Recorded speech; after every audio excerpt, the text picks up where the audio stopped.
नमस्कार, मैं हूं आपके साथ कविता थपलियाल और आप देख रहे हैं कंज्यूमर इज किंग।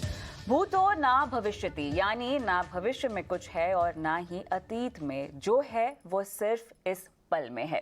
कई जगह ये बात सुनी जाती है, लेकिन असल में शायद ही कोई होगा जिससे भविष्य की फिक्र ना हो। और यही वजह है कि हम अपने आज के कुछ हिस्से भविष्य के लिए बचाते हैं। लेकिन हमारी युवा पीढ़ी कोरोना की त्रासदी देखने के बाद प्रेजेंट यानी वर्तमान की ताकत को समझ चुकी है। परिणाम ये है कि अब ये लोग बचत नहीं करना चाहते हैं, बल्कि युवा पीढ़ी योलो यानी यू ओनली लिव वंस को गुरु मंत्र को मानकर उसी के हिसाब से जिंदगी गुजारना चाहते हैं। कितना सही है ये एटीट्यूड और लॉन्ग टर्म में इसके परिणाम क्या होंगे, सभी पर हम बात करेंगे। लेकिन उससे पहले आइए आपको ये रिपोर्ट दिखाते हैं।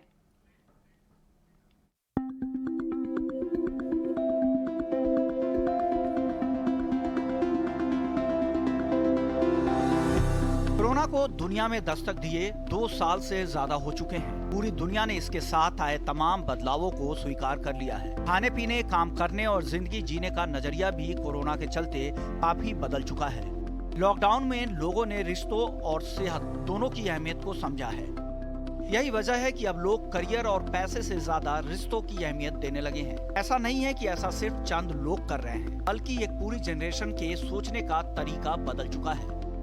फिडेलिटी इन्वेस्टमेंट की हाल की स्टडी के मुताबिक 18 से 35 साल के 45% लोग चीजें नॉर्मल होने तक सेविंग नहीं करना चाहते हैं, बल्कि वो अपनी कमाई को अपने और अपनों के ऊपर खर्च करना चाहते हैं। इस स्टडी में पता चला है कि 55% लोगों ने कोरोना काल के अनुभव के बाद अपने रिटायरमेंट प्लान्स को होल्ड पर डाल दिया है।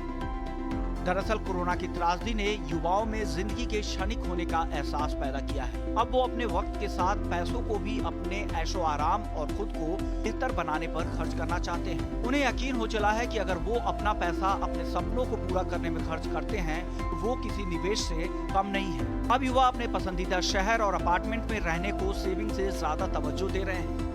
एक और चीज देखी गई है कि युवा अपने करियर में रिस्क ले रहे हैं। कोरोना के बाद वो सेफ प्ले करने में यकीन नहीं रख रहे हैं, बल्कि खुलकर अपनी ख्वाहिशों को जीने को पहली प्राथमिकता दे रहे हैं। खुद के करियर और खुशियों पर खर्च करना सही है, लेकिन सवाल ये उठता है कि युवाओं का ये रवैया लॉन्ग टर्म के हिसाब से कितना सही है। ईटी नाउ स्वदेश। चलिए, तो अब हमारे कुछ बड़े सवाल हैं। माना कि जिंदगी का कोई भरोसा नहीं है, लेकिन जिंदगी को लेकर ये एटीट्यूड कितना सही है? कितना सही है युवाओं का आज का जीने का नजरिया? अगर सारा पैसा आज खर्च कर लिया जाए तो कल मुसीबत आने पर कैसे निपटेंगे लोग? युवाओं के इस रवैये से बाजार और अर्थव्यवस्था पर किस तरह का असर पड़ेगा? इन सभी सवालों पर हम आज विस्तार से जवाब लेंगे। हमारे साथ खास मेहमान भी जुड़ गए हैं। Doctor Mimansa Singh Tanwar, psychologist, Fortis national mental health program. हमारे साथ हैं फिनोलॉजी वेंचर्स के सीईओ प्रांजल कामरा, और साथ ही हमारे साथ हैं founder fee only investment advisors LLP Harsh Rungta. आप सभी का स्वागत है हमारी इस बेहद खास पेशकश में।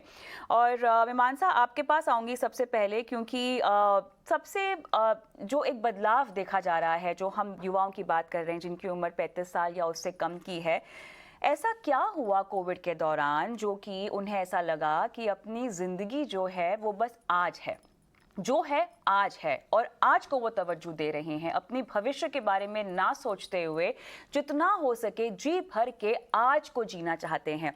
कोविड के दौरान देखिए हमने बहुत कुछ सीखा है इमोशनली, हमें जिंदगी के हर पहलू को हमने बारीकी से देखा है, समझा है। और ये मैं युवाओं की बात नहीं कर रही हूँ, बड़ों की बात नहीं कर रही हूँ, अक्रॉस एज ग्रुप सभी को ये महसूस हुआ है। जिंदगी में जो कुछ उन्होंने अभी तक खोया है, जो भी एहसास जो उन्होंने अभी तक नहीं महसूस किए थे, वो सब महसूस किए हैं। लेकिन जो युवाओं के इस रवैये की हम बात कर रहे हैं, इस एटीट्यूड की बात जो कर रहे हैं, सोच की बात कर रहे हैं, इसके पीछे महामारी को हम किस तरह से एक ट्रिगर देख सकते हैं, और कितना सही है इस तरह का बदलाव और इस तरह की सोच? देखिए, एक चीज समझने की जरूरत है कि इस कोविड के टाइम पे हम सबने बहुत ज्यादा अनसर्टेनिटी को देखा है। और जब आप अनसर्टेनिटी को बहुत ज्यादा जब देखते हैं और वो लंबे समय तक चलता रहता है, कहीं ना कहीं एक feeling of lack of safety, insecurity, या जो लिव इन द मोमेंट की हम बात कर रहे थे, कभी कभार हम ये देखते हैं कि वो लिव इन द मोमेंट जो हम कह रहे थे वो था कि आप इस मोमेंट को जो है अच्छे से जिए, क्योंकि हमारे को नहीं पता कि आगे क्या होगा, इन द सेंस कि हम कब तक ये किस लंबे समय तक चलता रहेगा। अब उसका अलग अलग जो है एक प्रभाव आता है कि कैसे हम उस लिव इन द मोमेंट को इंटरप्रेट करते हुए उसको जिए। एक होता है कि हम छोटी छोटी चीजें करते रहें और अपनी जिंदगी में ग्रैटिट्यूड जैसी चीज को लेकर आए, जो चीजें हमारे पास हैं उसके बारे में हम देखें। पर अगेन, जब हम लिव इन द मोमेंट की बात करते हैं, कहीं ना कहीं उसका जो है उसकी भी फीलिंग ऑफ इनसिक्योरिटी, एक लंबे समय पे नॉट नोइंग कि फ्यूचर कैसा होगा, उस चीज को जो है कहीं ना कहीं एक साइकोलॉजिकल इफेक्ट अलग तरीके से आना कि अब लिव इन द मोमेंट कर रहे हैं तो अब उसको जिए और अच्छे से जिए, और उस चीज के ऊपर चाहे वो फाइनेंशियल हो, चाहे वो कोई और भी चीज हो, वो सारी चीजें कहीं ना कहीं एक साथ आनी शुरू हो सकती हैं। पर ये हम अक्रॉस द बोर्ड या हम ये नहीं कह सकते कि ये सबके साथ है। मुझे लगता है कि ये हमारे जीवन को एक देखने का नजरिया वैसे भी कैसा रहता है उसके ऊपर डिपेंड करता है। तो अगर आप एक ऐसे इंसान हैं जो चाहे कुछ भी हो जाए, एक सेंस ऑफ बैलेंस की आज क्या है और कल क्या हो सकता है उसको लेते हुए अगर आप जीते हैं, तो आप वो चाहे कितना ही अनसर्टन सिचुएशन क्यों ना हो, आप उस चीज को जरूर साइकोलॉजिकली और अपने डिसीजन मेकिंग में जरूर रखेंगे। अगर आप लिव इन द मोमेंट जो है, अगर हम उसको किसी और तरीके से इंटरप्रेट करें तो उसका अलग अलग जो है हम बिहेवियर उसका देख सकते हैं। और इसलिए मुझे लगता है कि कहीं ना कहीं ये समझने की जरूरत है कि इस चीज को एक लॉन्ग टर्म वो ना देखें। आप ये देखिए कि ये समय था उस टाइम पे जहां हम कह रहे थे कि हाँ, थोड़ा सा अपने आज को जिए, और जैसे जैसे चीजें बदलती जाती हैं उस तरीके से अपने डिसीजंस को आगे चल के बदलते रहे। और क्योंकि यहाँ पर हम युवाओं की बात कर रहे हैं तो ऐसे भी हो सकता है क्योंकि युवा थोड़े से फ्री विल भी होते हैं, और जब जिंदगी की जिम्मेदारियां बढ़ती हैं आपके ऊपर, तब मेरे ख्याल से थोड़ा सा रिस्पॉन्सिबिलिटी का एहसास होता है। लेकिन जब तक आप यंग होते हैं तो आप थोड़े से एडवेंचरस भी होते हैं। लेकिन इसको समझाएंगे हर्ष सर विस्तार से।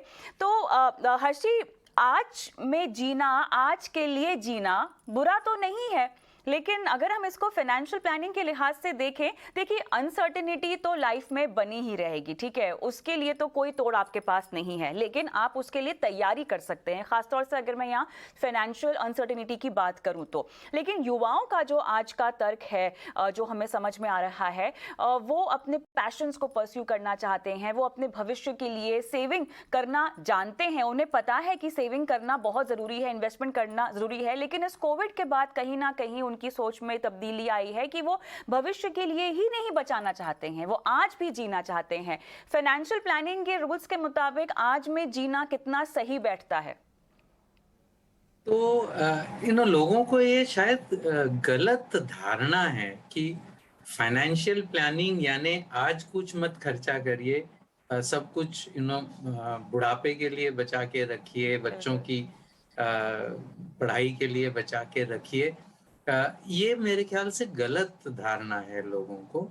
फाइनेंशियल प्लानिंग का अर्थ ही ये होता है कि जो भी आप ट्रेड ऑफ कर रहे हैं, इसे डिलेड ग्रेटिफिकेशन कहते हैं, कि इसका जो फायदा है वो आपको बाद में होगा, लेकिन हमेशा वो ट्रेड ऑफ है, उसका फायदा आप आज नहीं ले सकते।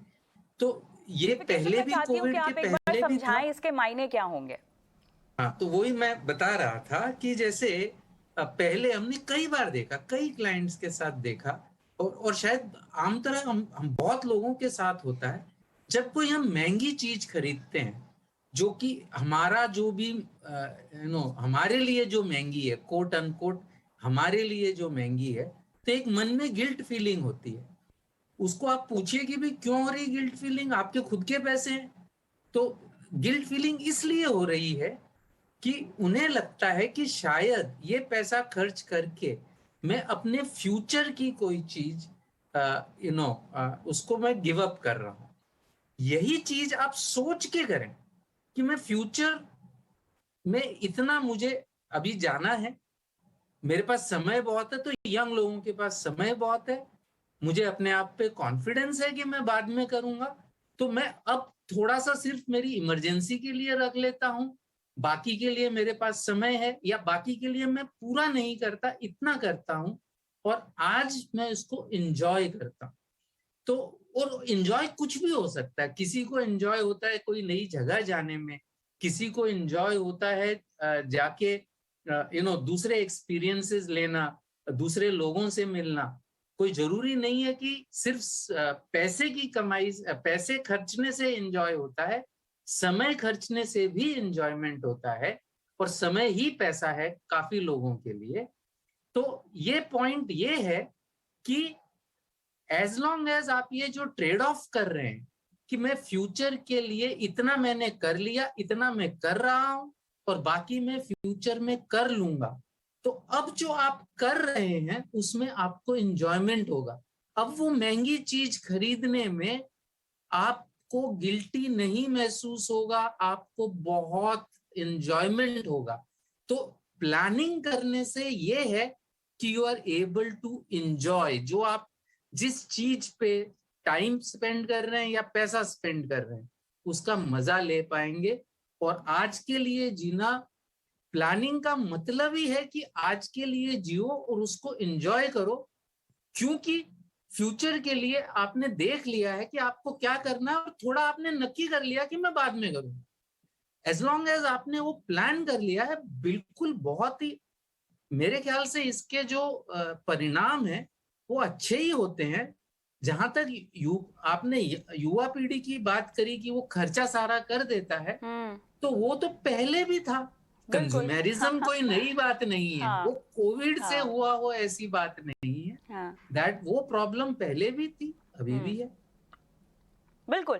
सेंस ऑफ बैलेंस जो कि मीमांसा ने भी हाईलाइट किया, बहुत ज़रूरी होता है। लेकिन प्रांजल, क्योंकि आप हमारे साथ हैं और मैं जानती हूं कि आपके बहुत सारे फॉलोअर्स युवा पीढ़ी के ही हैं, तो जब भी वो आपसे किसी तरह की इन्वेस्टमेंट टिप या कोई भी फाइनेंशियल लर्निंग समझना चाहते हो, तो किस लक्ष्य के तहत समझना चाहते हैं? क्योंकि जो हमारे पास आंकड़ा है, जो हम अपनी टीवी स्क्रीन पर भी फ्लैश करेंगे, लगभग 24% युवा ऐसे हैं जो कि ट्रैवल करना चाहते हैं, दुनिया घूमना चाहते हैं। हम जानते हैं ऐसे बहुत सारे हमारे आसपास केसेस है जहां पर लोगों ने सबैटिकल ले ली है, करियर ब्रेक ले लिए हैं, अपनी लाइफ की कॉलिंग के लिए वो ट्रैवल करना चाह रहे हैं या अपने अपने पैशंस परस्यू करना चाह रहे हैं। मुझे बताएं, आपको जब सवाल पूछते हैं युवा, तो क्या इन्हीं लाइंस पर कोई क्वेरीज आती है? आप उन्हें कैसे गाइड करते हैं? जी बिल्कुल, जो आपने कहा वो क्वेरी भी आती है, और एक इंटरेस्टिंग क्वेरी हमेशा ये आती है कि मेरे पास अगर पैसे हैं तो मैं उसको इन्वेस्ट करूं या उससे मैं अपना ईएमआई पटा दूं। वो चाहे एजुकेशन लोन हो सकता है, चाहे किसी भी तरह का पर्सनल लोन हो सकता है, बिजनेस लोन हो सकता है। तो हमेशा एक तो जैसे हम लोगों का जो प्लेटफॉर्म है वहां अभी 2 लाख लोगों ने फाइनेंशियल प्लानिंग ऑनलाइन की है, तो ना वहां हमारे पास डेटा पॉइंट्स आते हैं। तो बहुत एक पर्सवेसिव डेटा पॉइंट ये है कि मैं इन्वेस्ट करूं अपना पैसा या उससे मैं लोन को प्रीपे कर दूं। ये एक हमेशा कॉमन डाउट रहता है।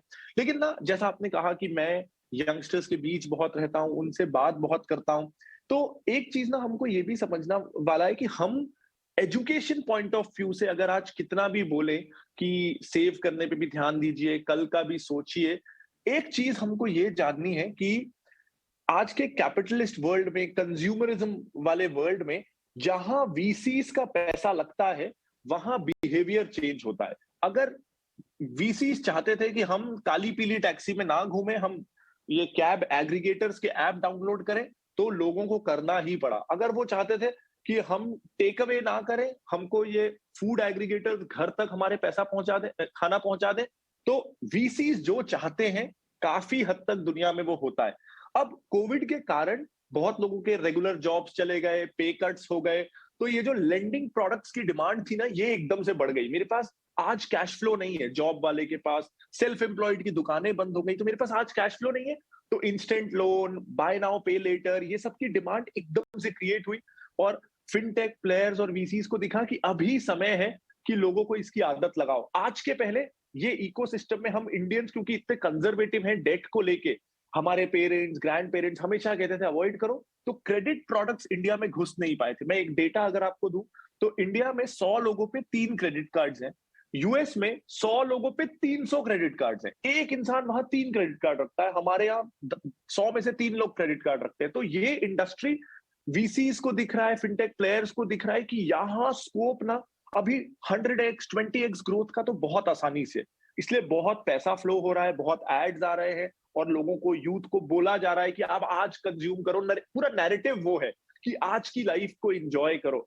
लेकिन मैं ये कहूंगा कि ना तो हमारे पेरेंट्स गलत थे जो कहते थे कि हमेशा सेव करो, जितनी चादर है उतने पैर फैलाओ, ना ही आज के ये जो वीसीज है ये पूरी तरीके से गलत है। लाइफ में, इन्वेस्टिंग में, लेंडिंग में एक बैलेंस जरूरी है। तो ये दोनों के बीच का जो बैलेंस है वो हमें फाइंड करना है और अपनी चादर हम कितनी फैला सकते हैं इसका ध्यान रखना है। यही बैलेंस ढूंढने के लिए हमने ये शो भी खड़ा किया है और यही कोशिश है हमारी समझाने की कि आपको एक बैलेंस्ड अप्रोच अपने लाइफ में अपनानी चाहिए। लेकिन मेहमान साहब, अब यहाँ तो हम पोस्ट कोविड युवाओं की मानसिकता, निवेश और सेविंग को लेकर कैसे बदली है उस पर बात कर रहे हैं। लेकिन देखिए, समय बदलता है, आपकी ज़िंदगी बदलती है। अभी एक महामारी ने आपकी सोच बदली है, आने वाले वक्त में अगर कुछ और हो गया तो ज़िंदगी को लेकर आपकी सोच फिर से बदल जाएगी। अब ऐसे में बहुत ज़रूरी है कि आप एक सतर्क और स्थिर मानसिकता से अपनी जिंदगी जिए। ठीक है, जिंदगी जो आपको सिखाना चाह रही है वो आप सीखें, लेकिन कहीं ना कहीं अपनी जीने की अप्रोच जो है या जिंदगी को लेकर आपकी जो अप्रोच है, स्पेशली फाइनेंशियली अगर हम देखें तो ज्यादा बदलना सही नहीं होता है। किन किन बातों को आपको फाइनेंशियली ध्यान में रखना चाहिए वो तो खैर हर्ष जी का डोमेन है, आगे चलकर उनसे पूछूंगी। लेकिन मेंटली आप कैसे स्टेबल रह सकते हैं? जो भी युवाओं की हम बात कर रहे हैं, जो भी उन्होंने फील किया होगा ड्यूरिंग द पैंडेमिक, वो अब उस तरह की जिंदगी जी रहे हैं ताकि कमियां जो उनको महसूस हुई थी, जो वैक्यूम उनको महसूस हुए थे, वो अब फुलफिल करना चाहते हैं। लेकिन लाइफ तो हमेशा बदलती रहती है, इस तरह की रियलाइजेशंस आपको अलग अलग तरह की आती रहेंगी, क्योंकि जब तक आप जीवित हैं आप सीखते रहेंगे और अपने आप को जानते रहेंगे। कैसे इससे जूझा जाए और कैसे इसको एक्सेप्ट किया जाए? देखिए, आपने बहुत सही बात करी कि लाइफ को एक लॉन्गिट्यूडनल एक्सेस के जैसा देखना चाहिए और उस लॉन्गिट्यूडनल एक्सेस में कई सारे चेंजेस आएंगे। कुछ चेंजेस के लिए हम प्रिपेयर्ड होंगे, कुछ के लिए हम नहीं होंगे, और वो अनसर्टेनिटी एक लाइफ का भी एक हिस्सा है। मुझे लगता है कि हमें ये समझने की जरूरत है कि टाइम के साथ हर चीज इवॉल्व होती है। सो चाहे वो टेक्नोलॉजी हो, चाहे फाइनेंशियल चेंजेस हो, चाहे हमारा उन चीजों को यूज करने का तरीका हो, वो सारी चीजों में भी बदलाव आता है, क्योंकि हम लोग कंज्यूमर्स हैं और कहीं ना कहीं हम अपने बिहेवियर, लाइफस्टाइल को भी मोल्ड करते हैं, अडेप्ट करते हैं जिस तरह की चेंजेस आती हैं, और ये एवोल्यूशन का पार्ट है। मुझे लगता है कि कहीं ना कहीं कुछ चीजें जो हैं जो हमारे पे प्रेशर क्रिएट करती हैं, वो पहली चीज एक ये है रिलेटिव डेप्रिवेशन। आजकल के समय में जहां हम हर चीज जो है सोशल मीडिया के माध्यम से देख पाते हैं कि कौन क्या कर रहा है, और बहुत सारी इंफॉर्मेशन हमारे पास वहां से आती है, एडवर्टाइजमेंट्स होती हैं, अलग अलग पोस्ट जो है हम देखते हैं कि हमारे पीयर्स, हमारे फ्रेंड्स या इवन अदरवाइज लोग क्या कर रहे हैं, वो सारी चीजें होती है। तो कहीं ना कहीं एक फीलिंग ऑफ रिलेटिव डेप्रिवेशन आनी शुरू हो सकती है कि देखिए वो क्या कर रहे हैं और मेरी जिंदगी कैसी है, सो मुझे आज जीना है और ये चीज करनी है। आज के जीने का बहुत सारे मतलब होते हैं, और आप किस तरह से जीना चाहते हैं अपना आज और अपना आने वाला कल, ये आपका पर्सनल चॉइस है, जिसको आपको एक, जैसे मैंने बोला, सेंस ऑफ बैलेंस और एक स्टेबिलिटी के साथ लेने की जरूरत है। अगर आपके पास मीन्स हैं तो उसको उस हिसाब से जो है आप यूज करें, यूटिलाइज करें, विदाउट वरिंग अबाउट कि कितने मेरे पास जो है लाइक्स आएंगे, फॉलोइंग्स आएंगे, और जो मेरा जो पीयर ग्रुप है उनके साथ में किस तरह से एक्सेप्टेबल फील करूंगा या एडजस्टेड फील करूंगा अगर मैं ये सिमिलर पैटर्न फॉलो करूं। दूसरी चीज हमें ये भी समझने की जरूरत है कि पॉवर्टी, डेप्रिवेशन, इकोनॉमिक क्राइसिस हमारे मेंटल हेल्थ पे इम्पैक्ट लाती है। तो इसलिए जरूरी है कि हम अननेसेसरी प्रेशर अपनी आज की जिंदगी में अपनी कुछ मीन्स को, कुछ डिजायर्स को यूटिलाइज करने के लिए, बिकॉज ऑफ द प्रेशर जो हम फील करते हैं in the larger social context, in the larger social milieu, उसके वजह से हमें ये करना ही करना है, उसको ना महसूस करें। आप ये देखें कि आपको क्या सूट करता है, आपकी मीन्स के हिसाब से आप क्या चीजें कर सकते हैं, उन चीजों को आप पूरा करते रहें, और अपनी जिंदगी को जिस तरह से आप जीना चाहते हैं आप उसको ध्यान में रखें। हर्षी, आपके लिए बहुत इंपॉर्टेंट सवाल है। जिन युवाओं की हम बात कर रहे हैं उनके लिए ठीक है, उन्होंने जो भी हालात देखे कोविड में, जो भी उनको एहसास हुआ, उसकी वजह से उन्होंने शायद अपना निवेश थोड़ा सा कम कर दिया, अपनी बचत थोड़ी सी कम कर दी। लेकिन एक चीज़ जो हाईलाइट हो रही है कि वो पैसों के अलावा कोई खुशी ढूंढ रहे हैं, जो एक बहुत बड़ी कमी है उनकी ज़िंदगी में, जिसकी खलिश है उनकी ज़िंदगी में। Can money by happiness? खैर अगर ये होता तो अगर पैसा हैप्पीनेस ही बाय कर सकता तो जो सबसे अमीर आदमी होता वो सबसे खुश आदमी होता, और वो जरूरी नहीं है कि वो ट्रू हो। At the same time money ना होना, अभी ऑब्वियसली नॉट हैविंग मनी से आपको अनहैप्पीनेस हो सकता है, बट हैविंग मनी ये जरूरी नहीं है कि वो आपके लिए हैप्पीनेस लाए। बट सवाल, अगर हम युवकों की बात करें, युवा पीढ़ी की, तो जो मुझे समझ में आ रहा है वो ये है कि बहुत बड़ा हिस्सा, कम से कम हमारी जनरेशन का या एक दो जनरेशन नीचे तक का भी इसमें चला गया कि जो सामाजिक ढांचा था, जो सोशल ऑर्डर था, उसमें जो रूल्स बंधे हुए थे कि मैं एक बड़े से घर में रहूंगा, मेरी एक गाड़ी होगी, मेरे बच्चों की अच्छी शायद विलायत में मैं पढ़ाई कराऊं, अच्छी जगह शादी कर दूं, वो सेटल हो जाएं, हो सके उन्हें मैं बिजनेस कराऊं। अब ये करने का एक सामाजिक प्रेशर था, बिकॉज वो एक स्टेटस सिंबल था, वो एक चिन्ह था कि आपकी जिंदगी सक्सेसफुल रही है। अब अगर मैं उसको मानना ही बंद कर दूं कि ये, मैं इसको नहीं मानता कि ये सक्सेसफुल जिंदगी का साइन है, मैं नहीं मानता। मैं सक्सेसफुल जिंदगी को उसको मानता हूं कि मैंने एक्सपीरियंस किया, मैंने कितने लोगों की हेल्प करी, या और कोई भी तरीका, मैं कितनी जगह घूमा, मैं अगर उसको मेरी जिंदगी की सक्सेसफुल मानता हूं, और ये जो चादर और पांव फैलाने वाला जो इक्वेशन है, इसमें चादर तो समझो हमारी पूरी जिंदगी चली जाती है चादर को बढ़ाने में, ताकि हम पांव को और फैला पाए। लेकिन अगर मैं पांव ही कम कर लूं, मेरे पांव ही कम कर काट लूं, तो मुझे वो चादर बस पड़ेगी। मतलब आइडिया इज दैट अगर मैं फ्यूचर के लिए, मुझे न बड़ा सा घर चाहिए, मैं जब रिटायर हूं कोई मुझे बड़ा सा बंगलो चाहिए, एक सेकेंड होम चाहिए, अगर ये मेरी आकांक्षाएं नहीं है और इसको मैं सक्सेसफुल होने का सिंबल नहीं मानता, तो I am able to enjoy life with जो मेरे पास है, उससे मैं एंजॉय कर पाऊंगा। लेकिन ये करना बहुत जरूरी है। जो अंधाधुंध खर्चा कर रहे हैं without worrying about what will happen future में, वो सही नहीं है। अगर मैं ये क्लियर हूं कि मैं ये एक्सपीरियंसेस ले रहा हूं, मैं सबैटिकल ले रहा हूं जॉब से, हो सकता है जब मैं वापस आऊं तो मुझे उतने पैसे ना मिले, उसका क्या इम्पैक्ट होगा वो मैंने वर्कआउट कर लिया and I am okay with it. तो जब मैं सबैटिकल लूंगा तो आई विल एंजॉय इट। तो उसका इम्पैक्ट दूसरे मेरे परिवार के किन पे क्या होगा और उसके बारे में मैं क्या कर रहा हूं, या मैं उन परिवार वालों से क्या मैंने बात कर ली कि भाई मैं तुम्हारी विलायत की पढ़ाई नहीं करा पाऊंगा, अगर वो अरेंजमेंट करना है तो आपको खुद करना होगा, स्कॉलरशिप लेनी होगी, वगैरह वगैरह। माय पॉइंट इज, अगर आप फ्यूचर के बारे में उसको, फ्यूचर को समेट लें, उसको कम कर लें, तो obviously you will have more resources for the present. और फिर उस रिसोर्सेज, चाहे वो टाइम हो चाहे पैसा हो, उसको एंजॉय भी करने का आपका जो एबिलिटी है वो बहुत बेटर हो जाएगी, बढ़ जाएगी। बिल्कुल, क्लैरिटी की जरूरत है। प्रांजल, आखिरी सवाल आपके पास आऊंगी। अब थोड़ा सा एक्शन पे बात करते हैं। जो भी युवा इस वक्त आपको सुन रहे हैं, उन्हें आप तुरंत क्या एडवाइस देंगे? किस तरह के स्टेप्स, कदम उठाएं अपनी फाइनेंशियल लाइफ में? देखिए, हम लोग ना यंगस्टर्स की जब बात करते हैं तो उनको ना बहुत कई बार फैंसी इंस्ट्रूमेंट्स बहुत अट्रैक्ट करते हैं। जैसे इन्वेस्ट करना है बिल्कुल, बिल्कुल, ये तो मैं हमेशा कहती हूँ, क्योंकि देखिए म्यूचुअल फंड में इतने निवेश करने वाले युवा नहीं होंगे जितने आज हमें क्रिप्टो में दिख जाएंगे। बिल्कुल, मतलब वो क्रिप्टो ऐसा लगता है कि उनकी सारी तकलीफें दूर कर सकता है अगर वो चल गया तो।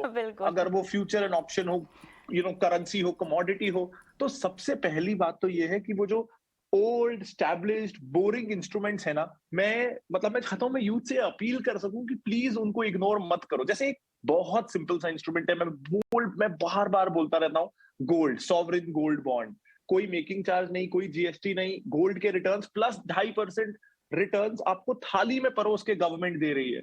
आप उसका फायदा क्यों नहीं उठाओगे? उस 2.5% को जोड़ लो, तो गोल्ड आपको बिना कंट्री रिस्क के, बिना डोमेस्टिक रिस्क के, वो आपको म्यूचुअल फंड्स के बराबर का रिटर्न दे सकता है। लेसर रिस्की इंस्ट्रूमेंट है, लेकिन गोल्ड के साथ वही है, रातों रात डबल नहीं होगा तो बोरिंग हो जाता है। तो डेफिनेटली सॉवरिन गोल्ड बॉन्ड में इन्वेस्ट करना चाहिए ज्यादातर लोगों को। दूसरा, बहुत ना छोटे छोटे स्टेप्स लेने होते हैं। जैसे अगर मैं बात करूं कि बहुत सारे लोग देख रहे होते हैं कि यार मुझे ना सेविंग्स अकाउंट में 2.5% मिल रहा है, करंट अकाउंट में 0 मिल रहा है, तो जाके अपने बैंकर से बात करिए, उसमें ऑटो स्वीप ऑन करिए, आपको सेविंग्स अकाउंट और करंट अकाउंट में भी 5% का रिटर्न मिल सकता है। आप 2.5% से लेके 5% तक की एक्स्ट्रा इनकम को वेस्ट कर रहे हो, जाने दे रहे हो। बहुत सिंपल स्टेप्स, तो ये सिंपल स्टेप्स सही करना जरूरी है।